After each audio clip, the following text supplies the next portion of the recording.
Wilujeng pepanggihan Bapak Ibu, para sedherek wonten pundi kemawon, ing kalodhangan menika kula badhe maosaken crita cekak kanthi irah-irahan Plumbon kaserat dening Gunata Sapari, kapethik saking kulawarti panyebar semangat nomer 18 Oktober 2000 langkung.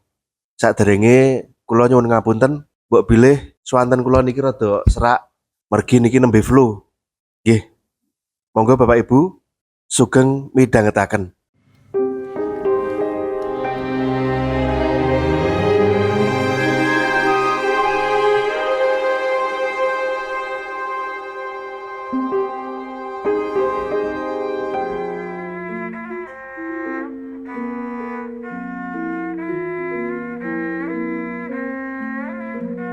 Saben Kemis sore, Sutini tansah nyisihake wektu saka mulangi ing SD Negeri Pidodo kanthi kerudung abu-abu lan tas cilik isi botol banyu mineral, setangan lan dluwang lusuh isi geguritan.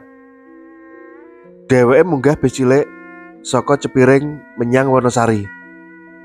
Pakulinan iku kaya wis dadi bagian saka uripe sing kudu tansah ditindakake. Saka Wonosari, Sutini mbajutake laku tumuju Plumbon, dukuh cilik ing pinggir alas jati. Dalan lempung abang. Swara gangsir sore lan ayang-ayang wit-witan dadi siluet sing blawur. Ora ana kanca.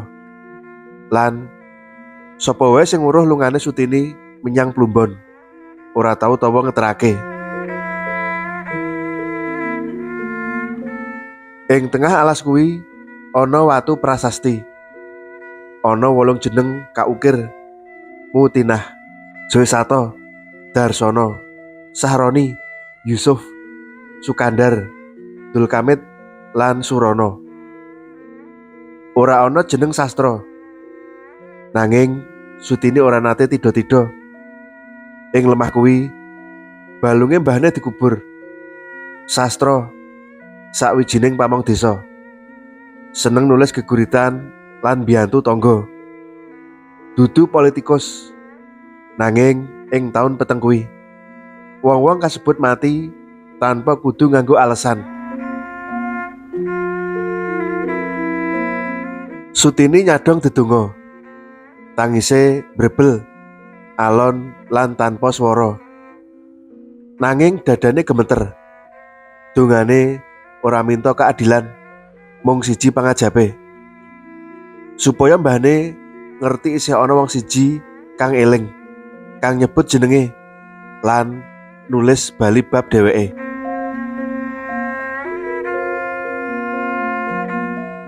Biyen ana foto ireng putih ing tembok omahe. Priya nganggo jas putih, dasi ireng, rambut kapiak rapi, eseme alus, ngisore ana rak buku. Nanging sakwise wengi penangkepan kuwi kabeh ilang. Majalah basa Jawa, geguritan, buku SD diobong. Wong-wong nyujanani sastra, nyebar gagasan kiwa liwat tulisan-tulisane. Sutini ya nulis, nanging nganggo basa Indonesia. Dudu merga isin karo warisan, nanging amarga basa Jawa mung ditampa sisa-sisane saka bisike ibune, ora saka buku-bukune sastra. Wayah maghrib nyedak, pedhut ndedet metu saka sela-selaning wit. Wong-wong percaya kuwi wektu sing gawat. Sunarto, sesepuh desa, nate kandha yen ana bisikan, swara ngaji, nganti swara tumapake sepatu tentara. Yen ora ndongakake bisa kesasar, kandha Sunarto. Ana sing ketemu arwah ngandani nomor togel, nanging yen ora dituruti bisa cilaka. Sutini mung mesem. Cerita-cerita kuwi ora medeni. Tumrap Sutini, panggonan sing ora tau didongakake luwih gampang angker. Amarga pangeling ora nduweni papan bali. Dheweke lungguh cedhak prasasti, ngetokake dluwang, diwaca alon-alon, geguritan sing diangge dhewe. Judule Sastra ing Lembah Jati. Ora ana angin, ora ana swara gaib, mung sepi. Kaya-kaya alas kuwi melu ngrungokake, melu nyatet, melu eling. Sakwise tansaya peteng, Sutini ngusap mripate, ngelus watu prasasti kang adem, nuli mlaku bali. Swara adzan maghrib ngambang saka kadohan. Ing pundhake ora mung tas sing digendhong, nanging uga kenangan. Lan wani ngramati siji jeneng sing ora ana ing prasasti. Mbok menawa kuwi pusara sing langgeng, pangeling-elinge putu sing ora lali tansah nyebut bae. Sutini ngerti, dheweke dudu bagian sejarah gedhe. Mung siji panjaluke, maijan. Watu cilik sing ngadeg nyebut jeneng sing ilang, epitaf.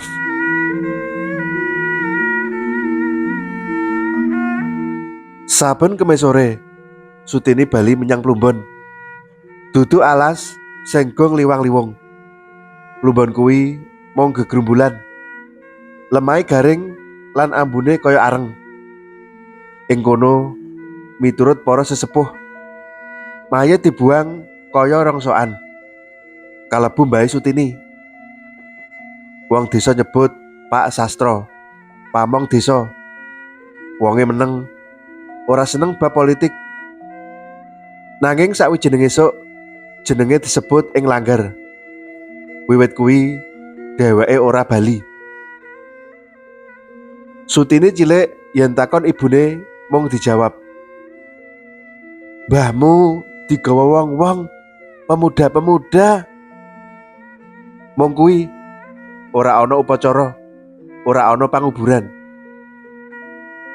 Taun-taun sabanjure nalika televisi lan koran ngomongake bab ngapura lan rekonsiliasi, ibune mung kandha,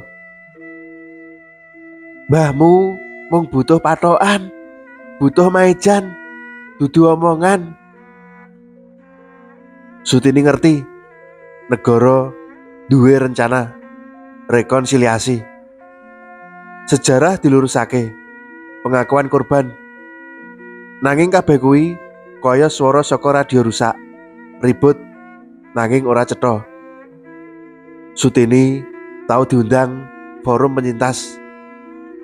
Wong-wong kutha ngomong bab trauma lan pangapura. Sutini lunga sadurunge acara rampung.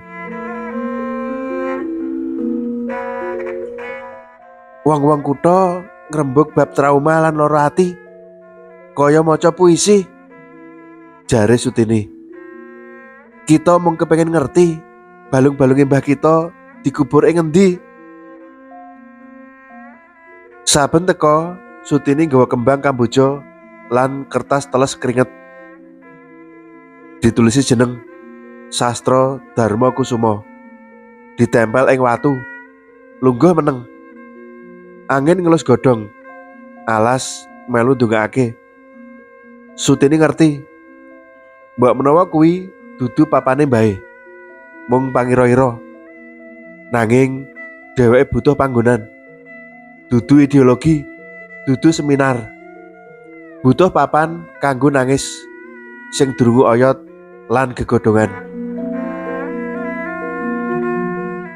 Nalika entuk undangan meneh saka pemerintah, dheweke nolak. "Saya tidak butuh hak. Saya hanya ingin ada batu bertuliskan nama mbah saya. Kalau tidak jangan ganggu." Lan ngono kuwi, saben Kemis sore nganti maghrib, Sutini menyang Plumbon kanthi jangka alon, kembang kamboja lan siji jeneng kang dijaga. Dheweke ora nunggu negara, ora nunggu maaf. Sejarah bisa padha padu ing mimbar.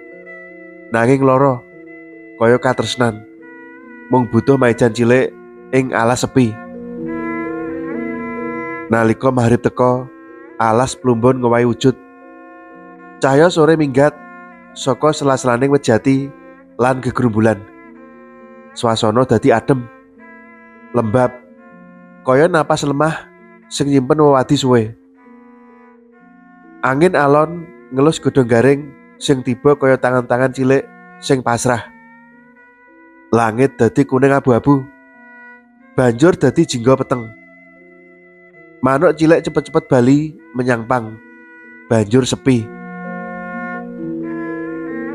Sepine alas plumbon dudu sepi biasa, kaya dene kelambu peteng kang ngubengi wit tuwa, oyot mentok lan lemah bengkah. Swara adzan saka musala ngambang kurang cetha. Sutini ngadeg nggawa kembang ngrapal donga. Lemah Abang ora tau menehi wangsulan, nanging sepi iku tansah setya. Ing plumbon nalika maghrib dudu manungsa sing ngomong, nanging lemah, angin lan ayang-ayang. Lan kabeh kuwi ora butuh tembung utawa omongan akeh-akeh. Matur nuwun.